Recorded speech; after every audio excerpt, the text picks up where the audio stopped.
Saving truth. Finding meaning and clarity in a post-truth world. Clarity about science and faith. A humorous story is told of a man walking down a street who sees a sign in a travel agency's window that reads, "River Cruise, only $100. Amazed at the incredible deal, he strides into the storefront, plunks down a crisp $100 bill, and says to the woman behind the counter, "Sign me up." He's suddenly struck on the head from behind. He regains consciousness only to find himself crammed into a barrel, bobbing down a river. He looks to his right and sees another man rubbing the back of his own head, also floating down the river in a barrel. Perplexed, he yells, "Hey, do they serve lunch on this cruise?" The other man shouts back, "Well, they didn't last year." Some believe that religious people are like the second man, gullibly clinging to wishful thinking despite having evidence to the contrary. In his book, The God Delusion, Richard Dawkins writes, "A delusion is a persistent false belief held in the face of strong contradictory evidence, especially as a symptom of psychiatric disorder. God is a delusion, and a pernicious delusion. When one person suffers from a delusion, it is called insanity. When many people suffer from a delusion, it is called religion." The dangerous delusion of religion, some believe, can only be cured by the benevolent panacea of science. "Science flies you to the moon," Victor Stenger is credited as quipping, but religion flies you into buildings. As cleverly worded as that aphorism is, it's rife with overgeneralization and confusion. Take, for example, the confusion in his statement, "Science flies you to the moon." In common parlance, we talk as if science were a benevolent, conscious entity that tells us how the world works and bestows gifts on us like vaccines and iPhones. We say things like, "According to science, humans have evolved from simpler life forms," or "Science tells us where love is in the brain," and the like. But science is only a method of observing, measuring, and making predictions about the physical world. It has no volition of its own with which to act, no voice of its own with which to speak, and no conscience of its own with which to judge. Put simply, science doesn't say anything. Scientists say things based on the conclusions they reach, sometimes through a scientific method. And yes, like the rest of us, scientists have their own biases to contend with. This inaccurate anthropomorphism of science isn't just semantics. It's a leading cause of the confusion about how science and faith interact. This is critical for us to understand because confusion about both science and religion creates false narratives of opposition. While we often credit science with the world's wonderful advancements, we blame religion for all of society's ills. But if science actually says or does things like fly us to the moon, then why can't we just as easily lay at science's feet all the ills of the world too? If science flew us to the moon, then science also irradiated Hiroshima and Nagasaki and gave us mustard gas and eugenics. Sure, a naturalistic atheist might counter by saying that science is merely a method that people have used and abused for their own ends. Could one not, in turn, offer the same defense of religion? But religion, a naturalist might retort, is a set of commands compelling people to do heinous acts to each other. whereas science is merely a method of study that doesn't compel us to act one way or another. The naturalist thus proves the point. Science is not merely a method after all. Therefore, Stanger's statement, however cleverly stated, is quite meaningless. To say that religion is a set of commands that compel actions, good or bad, is an oversimplification. Influential religions like Buddhism and Confucianism don't even posit the existence of a God from which such commands emanate. Further, the idea that religion is a set of commands isn't necessarily a bad thing. Politics, law, and ethics are all governed by sets of commands. Religion often gives these commands as divine authority and imposes an obligation. If we take irreligion or mere reason to be our authorities, however, there are still commands we submit ourselves to. The problem is that they lack any objective basis beyond opinion. And if there is no God, then the set of commands is just the law of the jungle. Saying that religion is a set of commands doesn't get naturalism off any philosophical or ethical hooks. Further, religion is more like science than some might wish to acknowledge. While usually including rules and commands, religion is also a method for making sense of the world. In fact, it can be a much broader method than science. Many religions seek to give us an understanding of not only the physical world, but also the non-physical world. Many religions, like Christianity, embrace science as a means to understand the natural part of the larger reality, while also embracing philosophy, theology, and other means of exploring the non-physical parts of reality. The current confusion over science and faith is made even worse by our misuse of the word faith.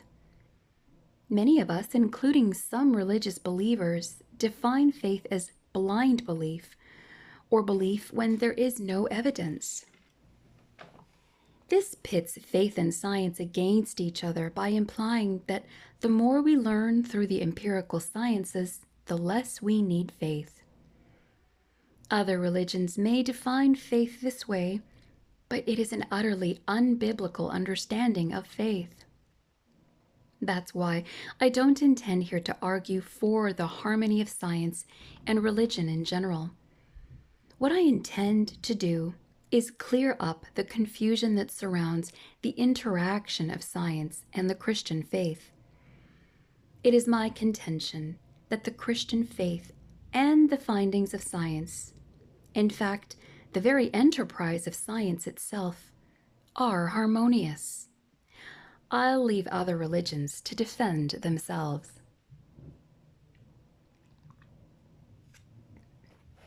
Have science and faith been at odds through history?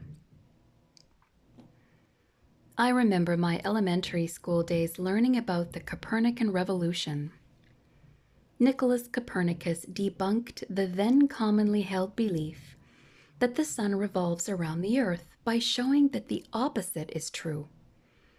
What stands out most about that lesson, however, was the church versus science narrative. We were taught, as so many were and have been, that the Roman Catholic Church sought to quell Copernicus's revolution by jailing one of its champions, the prominent scientist Galileo Galilei. That story sent quite the clear message. Christians have been afraid of science because it undermines the church's authority and erodes belief in God. This narrative of conflict between the church and the scientific community has persisted ever since Galileo's day. Some think that religion is inherently the enemy of scientific progress and that we would all benefit from religion's demise. Others, like the late Stephen Jay Gould, have been a bit more circumspect, viewing religion and science as non-overlapping magisteria.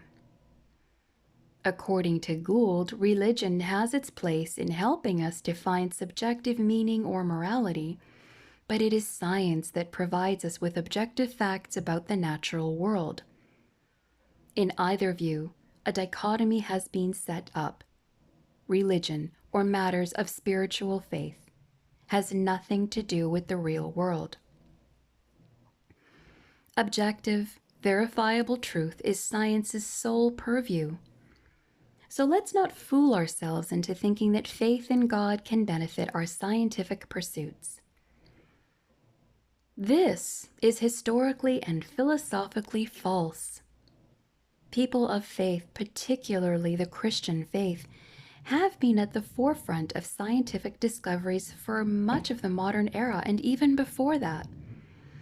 It was Catholics and Protestants who founded the most famous and influential academic institutions in the world, from Oxford, Harvard, to Yale, to the University of Notre Dame. True, those institutions have become more secularized, to say the least, in our day. But let's not forget that Oxford's motto comes from the opening line of Psalm 27, Dominus illuminatio mea. The Lord is my light. Oxford's founders believed that God's endowment of rational thought would illuminate our academic pursuits. Copernicus himself, the progenitor of the Copernican revolution, was a Christian. Scientific luminaries of both older and more recent vintages have been Christians. Tycho Brahe, Gregor Mendel, Johannes Kepler, Blaise Pascal, Robert Boyle, Michael Faraday, Francis Bacon, Louis Pasteur, Carl Sagan, James Clerk Maxwell, and the incomparable Isaac Newton, to name a few. Contemporary thinkers and scientists find no incongruity between their faith in the God of the Bible and their scientific pursuits. Such a list includes the likes of Francis Collins, world-famous geneticist, John Lennox, who has 3 doctorates, including one in mathematics from Oxford, Hugh Ross, who has a doctorate in astronomy from Caltech, James Tour, with a doctorate in chemistry and professor at Rice University, Ian Hutchinson, professor of nuclear science at MIT, Ard Lewis, Oxford professor of theoretical physics, John Polkinghorne, professor of physics at Cambridge, and Kenneth Miller, biology professor at Brown University.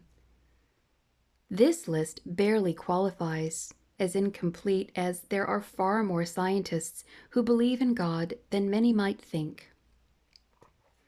Edward Larson and Larry Woodham's 1996 survey revealed that 40% of the working scientists they surveyed believe in a God who answers prayer. While that's not quite half, it is a significant number, given the commonly held beliefs that almost no serious scientists believe in God, and that a serious pursuit of science will knock the faith out of a person. Some have retorted that scientists who believe typically exchange their Bibles for lab coats when they do their work. And yet I know some of the people named above and can attest that it is their belief in God that drives them to do good science.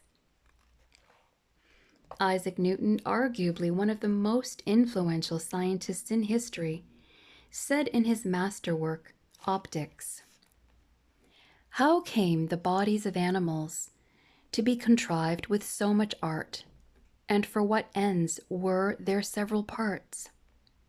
Was the eye contrived without skill in optics, and the ear without knowledge of sounds? And these things being rightly dispatched, does it not appear from phenomena that there is a being incorporeal, living, intelligent? The idea that the world around us displays evidence of a transcendent mind fascinated and compelled Newton. Discovering what that transcendent mind did in creation was what drove people like him to pioneer new fields of science. What then do we make of the oft-told story of Galileo's alleged persecution by the Church for being a principled man of science? David Bentley Hart has addressed the oversimplified story, pointing out that Galileo's trial was more about how his inflated ego conflicted with other inflated personalities than it was about how science and Christianity conflicted. Contrary to the common narrative, Pope Urban VIII encouraged Galileo's work, and Christian benefactors paid for Galileo's legal defense. But Galileo managed to offend and embarrass all the wrong people, especially certain figures with comparably inflated egos but incomparably inflated political power.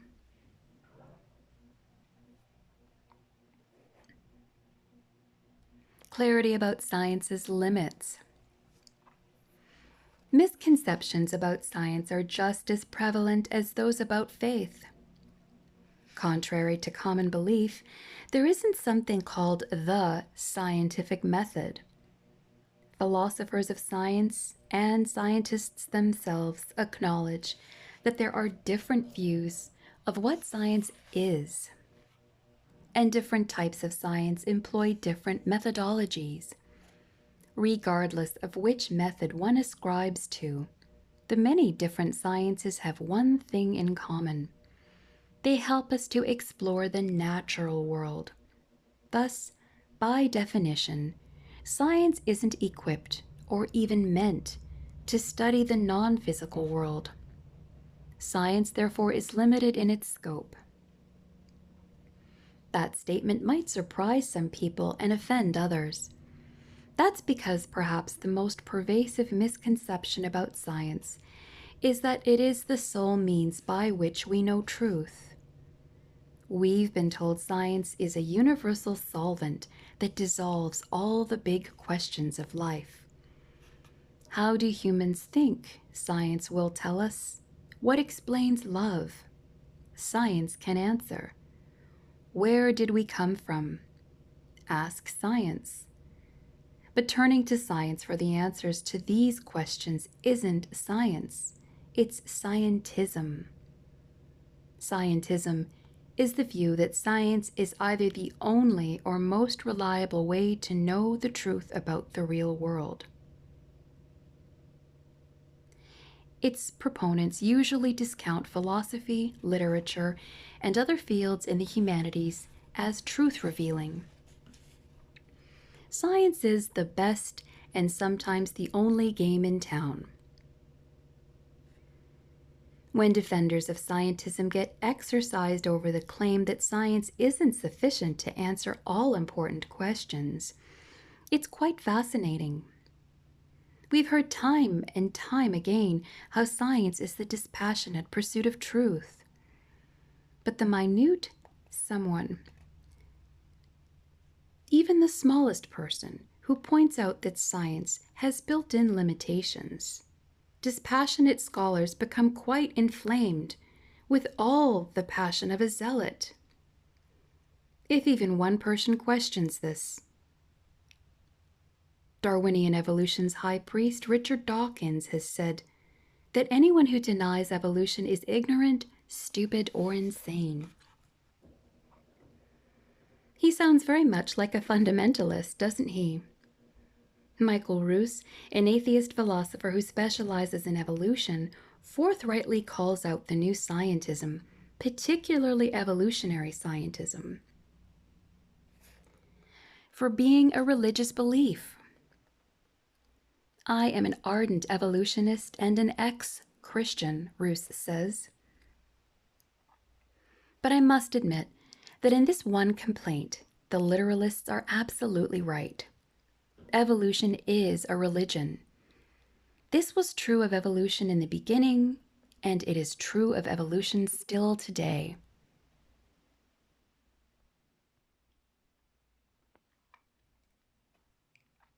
Blindness about scientism's religiosity underlies the confusion about the relationship between science and faith.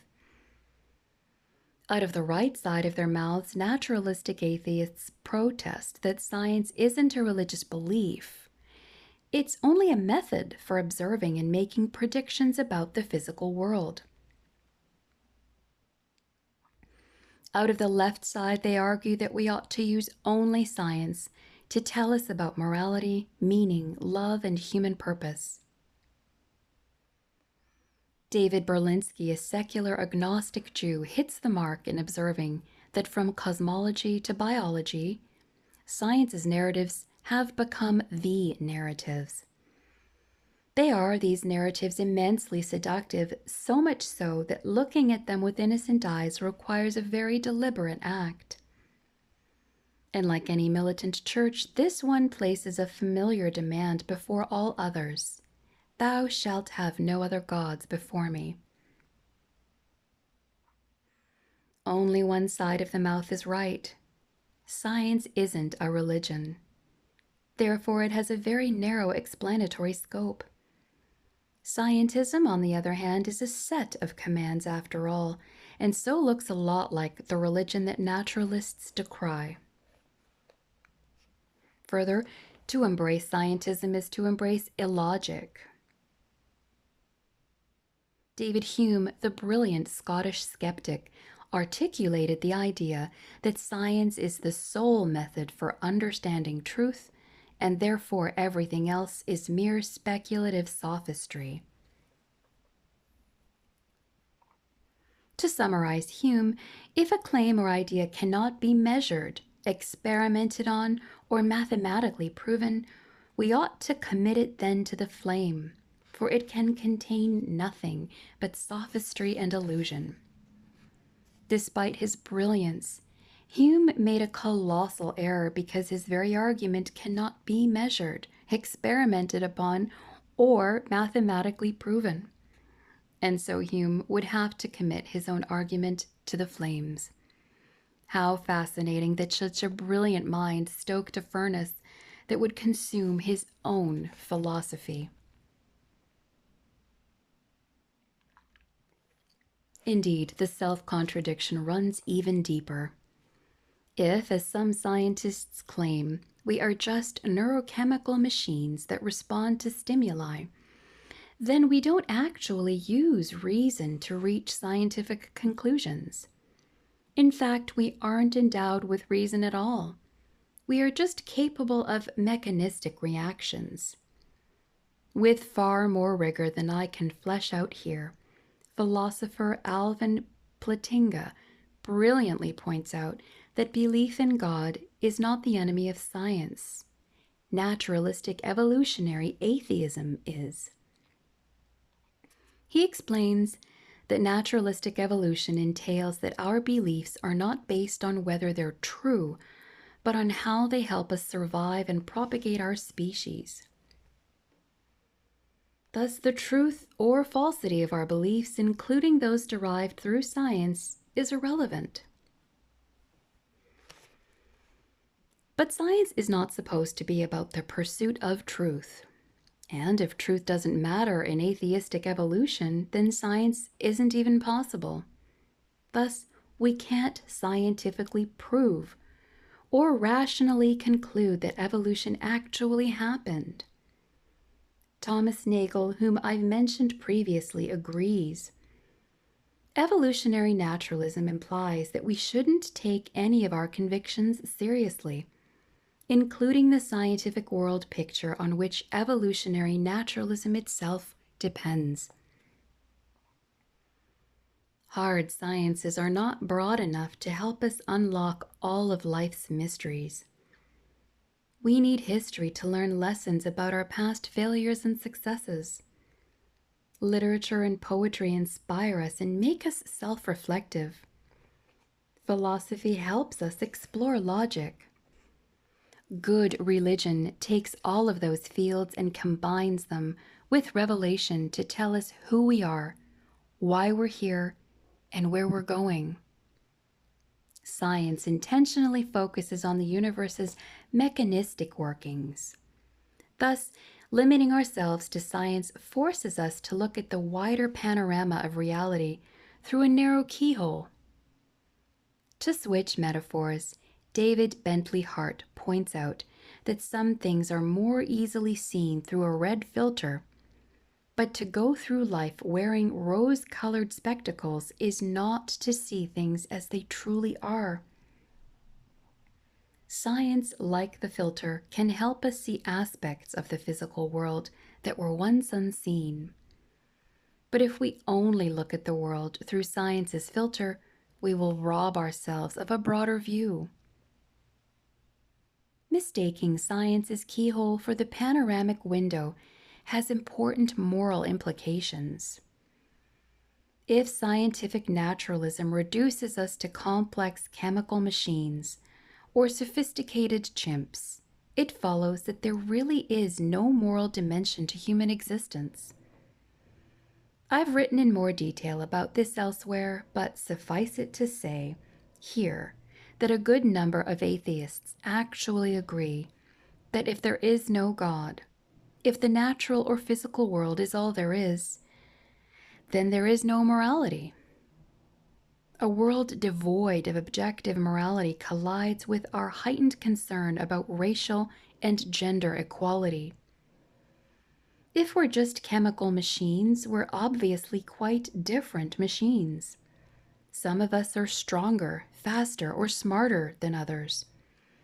Indeed, the mechanism that drives Darwinian evolution, natural selection, operates on the idea that the stronger, faster, and smarter members of a species will eventually outcompete other members to achieve genetic success. We have to be careful here. We mustn't say that those who ascribe to Darwinian evolution are necessarily racist or genocidal. That's far too broad a brush with which to paint. It would be unfair to do so. In The Descent of Man, however, Darwin himself expressed concern over the social impact his theory might have. Please pardon some of the offensive, outdated terms.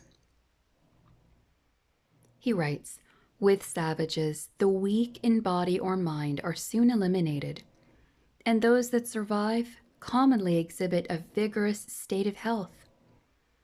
We civilized men, on the other hand, do our utmost to check the process of elimination. We build asylums for the imbecile, the maimed, and the sick. We institute poor laws, and our medical men exert their utmost skill to save the life of everyone to the last moment.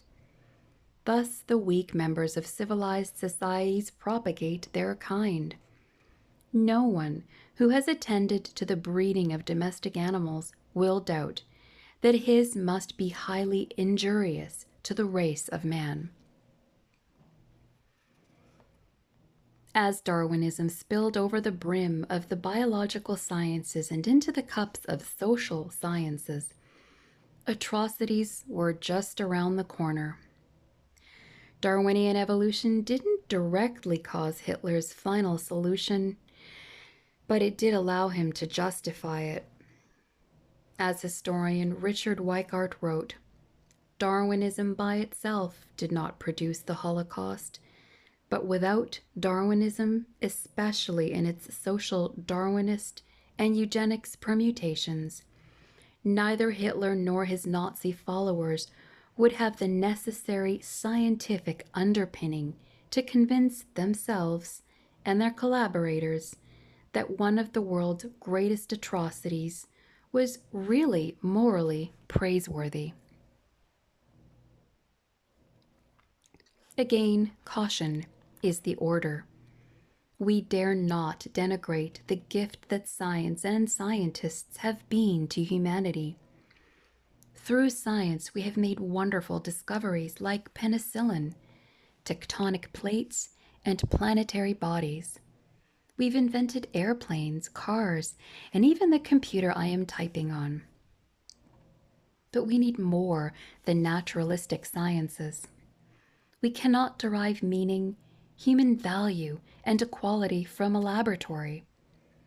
The vast majority of those who ascribe to Darwinian evolution, be they atheists, agnostics, or religious believers, find racism, genocide, sexism, and the like morally repugnant.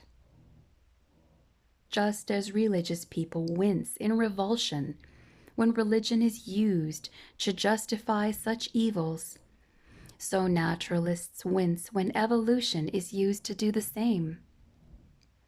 The confusion comes when we claim that science is the sole means of understanding the world. A worldview based solely on science's limitations can lead us to a world devoid of equality. And yet, we continue to strive for that equality. Clarity comes when we acknowledge the transcendent, non-physical source for the non-physical phenomenon of morality. Clarity about faith. A man approached me just as I finished a dialogue with atheist speaker Red McCall at West Texas A&M University on the topic, The Good Life, What My Worldview Means to Me. The man from the audience asked me, Abdu, why do you think faith provides a valid epistemological basis? It was a fancily worded way to ask, why do you think faith is a valid way of knowing things?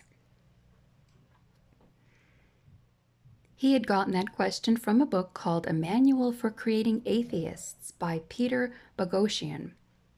Because I had also read that book, I knew where he wanted to take the conversation. I don't think faith is a way of knowing things about the world, I responded. I think you may have made a category mistake. Faith isn't the way we know things. Biblical faith means trust. The evidence that I do know through reason and my senses points me to trust God. I suspect he didn't like that answer because it didn't fit the script offered by Boghossian's manual.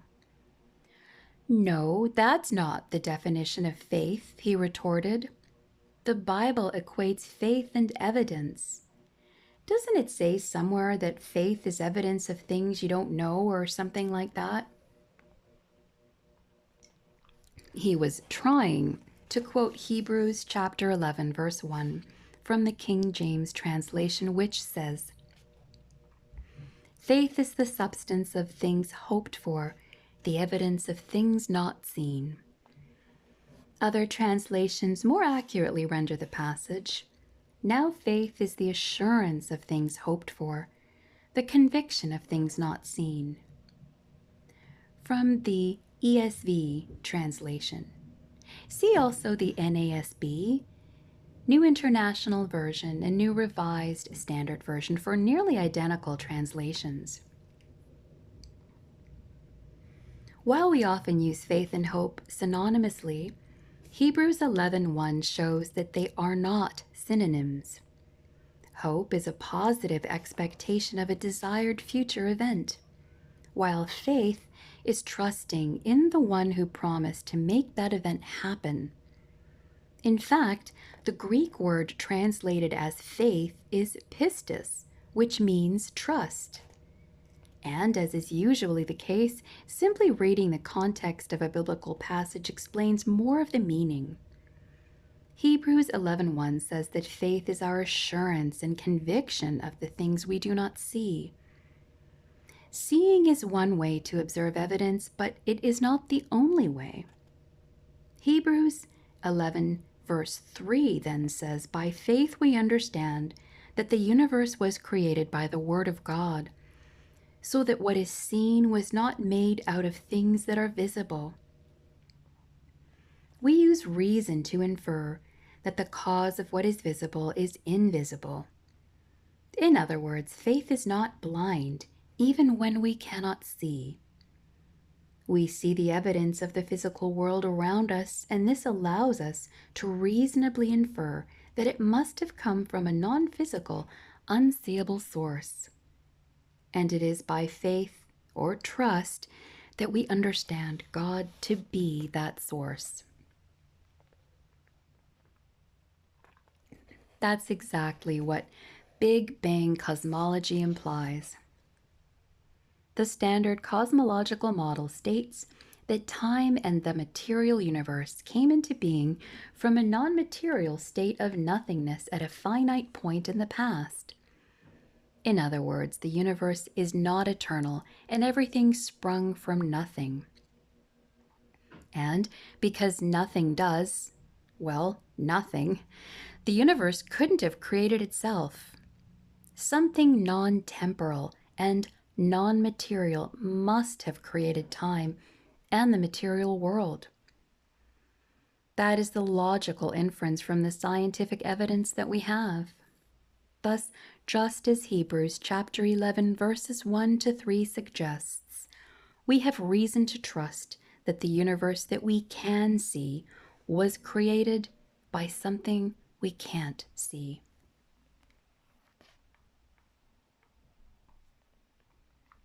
Until relatively recently, scientists believed that the universe was eternal.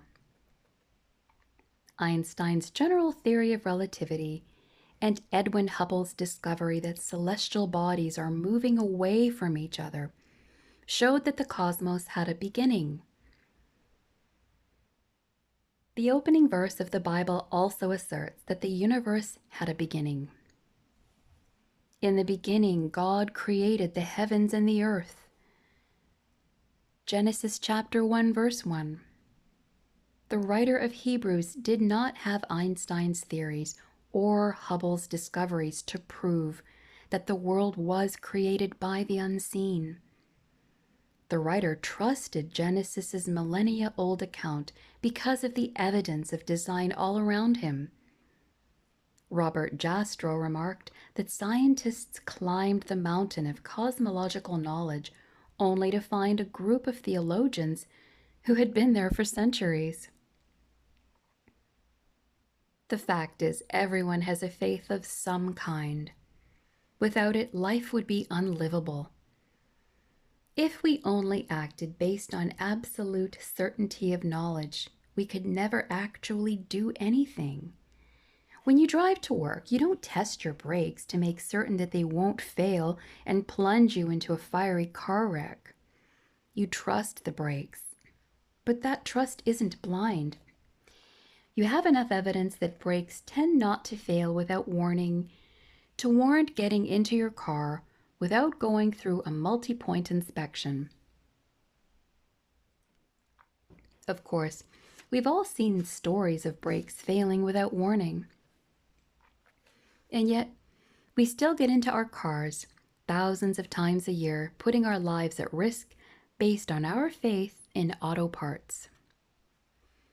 We similarly trust doctors with our health, even though we have no real way of knowing if they are correctly diagnosing us.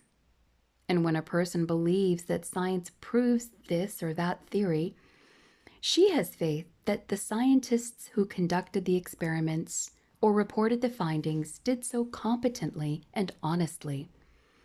Faith is a part of every worldview. We come to know things through our senses and by applying our reasoning and wisdom. We have faith based on what we know, however incomplete our knowledge may be. This is what Hebrews chapter 11 verses 1 to 3 means when it says that by faith we understand. I trust my wife's fidelity because of years of proof of her integrity, even though I don't know what she's doing all the time or where she might be at every moment. I have faith in her because I know she's trustworthy. And so the question isn't whether we have faith. The question is whether the one in whom our faith is placed is worthy of it. Is God worthy of our faith? Still, one might ask, shouldn't belief in God be different? If what we believe about God determines our ultimate destiny, shouldn't the evidence be more obvious and available? If knowing God is so important, why does he remain so hidden? Space doesn't permit us to explore all of the answers to these questions here, but allow me to address two ways in which God's supposed hiddenness reveals something profound about us and about God's character. First, our demands for obvious and undeniable evidence reveals quite a bit about our attitudes toward evidence. What qualifies exactly as undeniable evidence for God's existence?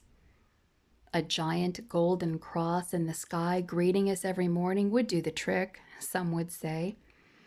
Or seeing an eye grow back in its socket after prayer. That might suffice. But is there such a thing as undeniable evidence no matter what subject we're examining? Or do we find ways to deny strong evidence when it challenges our perspectives or desires? I've often thought of the phenomenon of smoking. The evidence that smoking causes cancer and is addictive is overwhelming, and yet each of us knows, or is someone, who knew that evidence and chose to start smoking anyway. Undeniable evidence, it seems, doesn't always matter after all. In fact, intelligent and informed people are quite willing to put their lives at risk despite knowing the evidence. Sometimes we tailor our beliefs and actions to fit the evidence. And sometimes we tailor the evidence, or ignore it altogether, to fit our beliefs and actions. Blaise Pascal said that God has provided enough evidence in this world to make belief in him quite reasonable, but he has withheld enough evidence to make belief in him without faith impossible. The fact that we ignore that evidence says more about us than it does about God. Second, the fact that God has not spoon-fed us all the answers reveals something wonderful about his character. God has orchestrated the universe and our existence to foster a sense of wonder. He has given us the pleasure of pursuing our wonder through discovering things that aren't so obvious. When my son was very young, he showed a fascination with letters and numbers. My wife and I responded to his affinity in typical first-time parents fashion. We bought him nearly every letter and number toy we could find. One was a Spider-Man laptop, which was really a simple speak and spell disguised as a laptop to fool toddlers into thinking they have a computer. It displayed letters so that he could memorize their sounds and short words to eventually read. With his laptop open, he sat at the kitchen table with me and my wife. As Nicole and I talked, my attention was diverted when I heard a short word emerge from my son's mouth. "Fat," he said. I turned to look at the screen, and sure enough, it displayed the letters F as in Frank, A as in Apple, T as in Tom. F-A-T. "I think he just read something," I exclaimed to Nicole. I hit the next button, and 3 more letters appeared. C-A-T, cat, my son said. I must have pressed that next button a dozen more times, looking for 3-letter words that rhymed with fat. I was beaming. My wife was beaming. My son was squealing with the kind of delight that comes when a child gets it. But Nicole and I were rapturous. Any parent reading this knows what it is to revel in their child's discoveries even more than the child does. This is what we read in the Bible about how God reacts to our discoveries. It is the glory of God to conceal things, but the glory of kings is to search things out. Proverbs 25, verse 2. God has concealed things in this world so that we can experience the glory and delight of discovery. Perfect solar eclipses illustrate this so well. Our moon happens to be exactly 400 times smaller in diameter than our sun. And our sun happens to be exactly 400 times farther from us than our moon. This allows for perfect solar eclipses in which the disk of the moon perfectly conceals the disk of the sun. During that concealment, aspects of the sun's corona become visible, allowing us to learn more about the corona, the sun's atmosphere, and solar flares. In fact, perfect solar eclipses have allowed us to confirm Einstein's theory of general relativity, including his conclusion that massive gravitational objects, like our sun, bend space, which in turn bends light. During a perfect solar eclipse in 1919, astronomers measured the light from distant stars located in the line of sight just outside our sun, but aren't visible under normal conditions due to the sun's brightness, and confirmed that the light did in fact bend around the sun.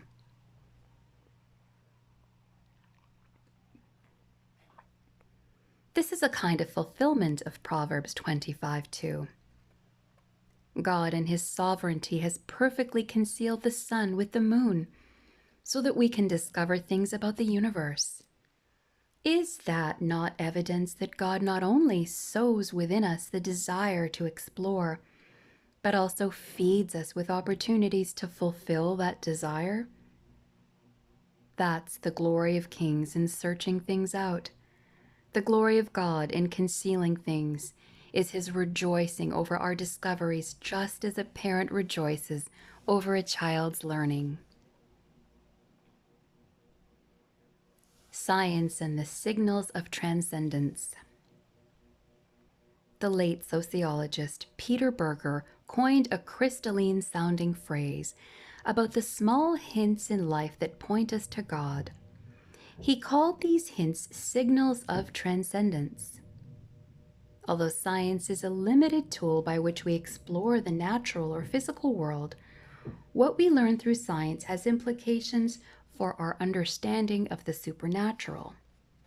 In other words, science, when used as a tool for the search for truth, can reveal signals of transcendence. What signals can we see? The first is that anything in the cosmos is observable at all. Our solar system's placement within the Milky Way galaxy gives us the optimum ability to view and explore the universe. If our solar system were placed elsewhere, the night sky would be filled with bright objects that would block our view. Indeed, that anything material even exists at all is itself a signal of transcendence. Gottfried Wilhelm Leibniz developed an argument for God's existence that goes something like this. All things that exist are either contingent, that is, their existence is explained by something else, or non-contingent, which means they explain their own existence. An easy way to think of this is to see contingent things as things that didn't have to exist. It was possible for them not to have existed. Most things fit this description.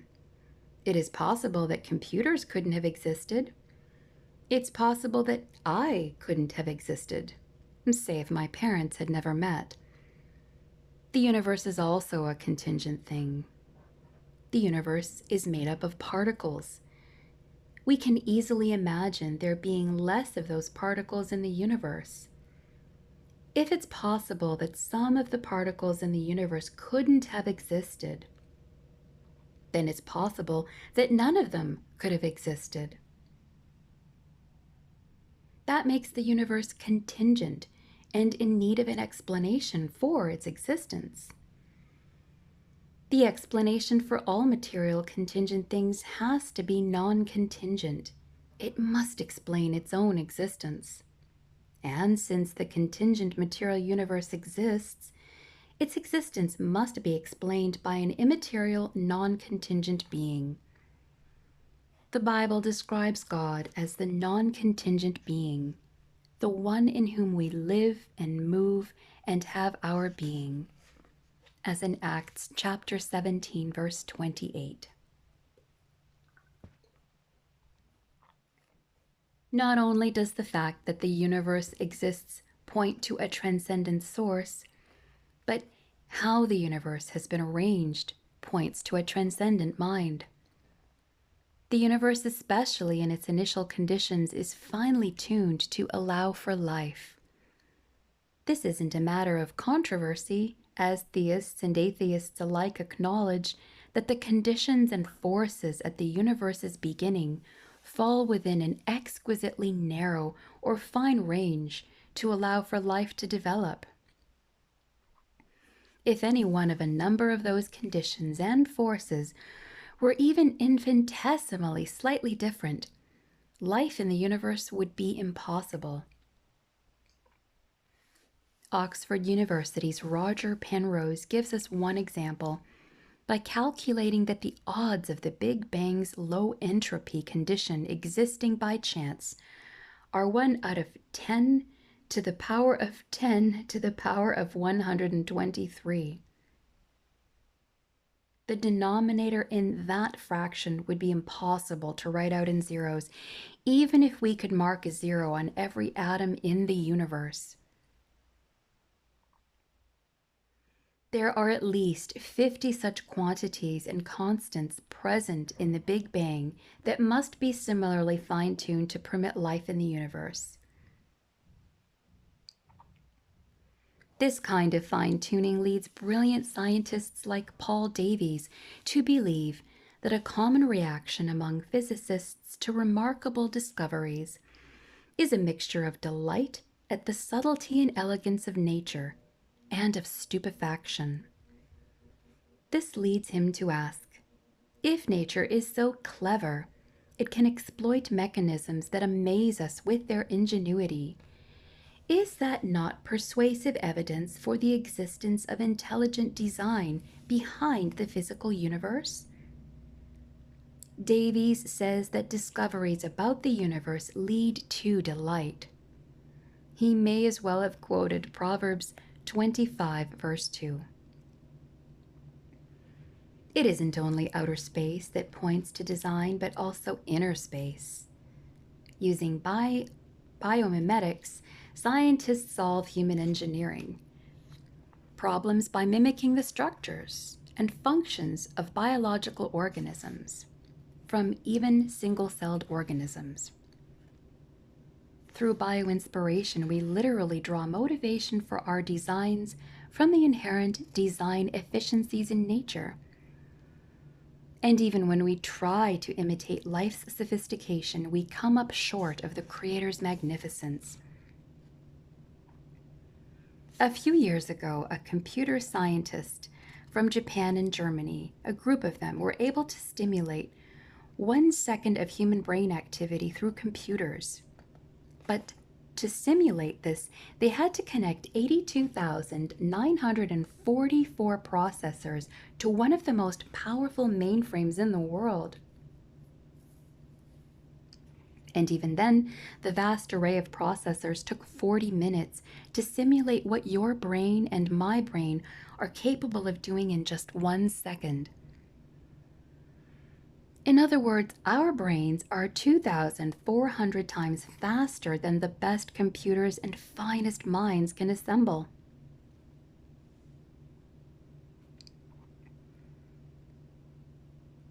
Biomimetics and bioinspiration cause us to ask of biology what Davies asked about the universe. How could blind, mindless nature outwit humanity's finest engineering minds? To ask the question is to answer it. Only now, with our high-powered microscopes, are we able to see the engineering marvels all around us that were once hidden from our view. Once again, God in His glory has concealed things so that we can delight in finding them. I first learned about biomimetics from Dr. Fazali Rana, a biochemist out of Ohio University, now working with a group of scientists called Reasons to Believe.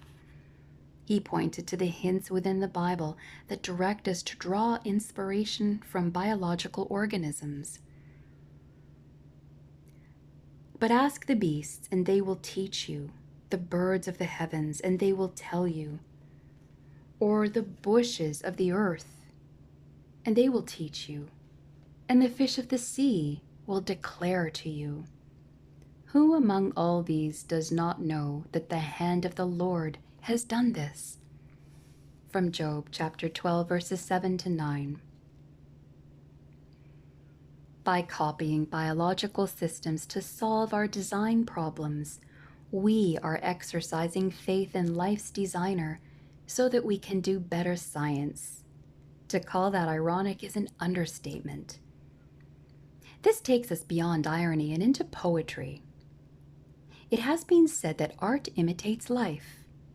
Through biomimetics, we've come to the point that science imitates life too. The poetry is that only God explains how the human mind can be capable of artistry and science. And we've used those God-given abilities to see God's artistic designs throughout the very universe He created for us to explore. The intricate weaving of DNA provides another signal of transcendence.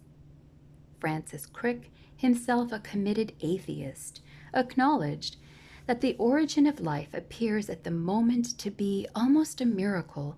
So many are the conditions which would have had to have been satisfied to get it going. And yet, he had to warn scientists that the appearance of design in biological and biochemical systems is so compelling that they have to constantly remind themselves that what they are looking for is not designed. That's quite a tacit admission of the powerful inferences we can draw from the appearance of biological design.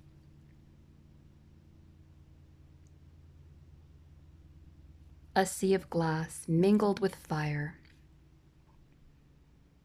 The essayist F.W. Boreham wonderfully explores how seemingly contrary things mingle together to give us a comprehensive picture. Boreham tells the story of a young girl who called an ocean sunset a sea of glass mingled with fire. The contrarieties of water and fire coming together beautifully describes the truth behind what a sunset actually is. The sea glistens with the glassy reflections of the sun's fire. What a beautiful way to describe a phenomenon that is paradoxically simple and complex. Boreham goes on to say that science and faith interact similarly. While they are seemingly contradictory, they are mutually complementary. Together, they give us a clearer picture of the simplicity and complexity of the world around us. One only needs to see a picture of DNA's 3.1 billion bits of information complexly woven together to see why Crick was so worried about the implication of design. The complexity of DNA revealed to us through science underscores a simple truth given to us in Scripture. The Bible doesn't say that we are built, manufactured, or even designed. It describes our creation in a much more intimate way. For you, formed in my inward parts, you knitted me together in my mother's womb. Psalm 139, verse 13. When we read that word knitted, the image appears of a maternal figure sitting in a chair, lovingly weaving together a blanket or a sweater. When she was pregnant with me, my mother knitted a little purple sweater to bring me home from the hospital in. I have kept that sweater And my wife and I have wrapped each of our kids in it for the journey home after their births. As my mother wove those threads together, I was on her mind. That kind of intimacy soaks God's description of how He created each one of us. Science alone cannot tell us why we're here. Science alone, with the philosophical assumption of naturalistic atheism, leads someone like Lawrence Krauss to call us cosmic pollution, that is, completely irrelevant. But when coupled with a larger worldview that allows for nature's design to speak to us about ultimate purpose, science can lead us to see that we are significant and relevant not only to each other, but also to the one who created it all. Science confirms the truths in Scripture. Scripture unveils the poetry of science. The confusing fog of the false dichotomy between science and faith fades away. The sea of glass mingled with fire that is the intertwining of faith and science becomes clear. The signals of transcendence reveal our relevance to the transcendent one.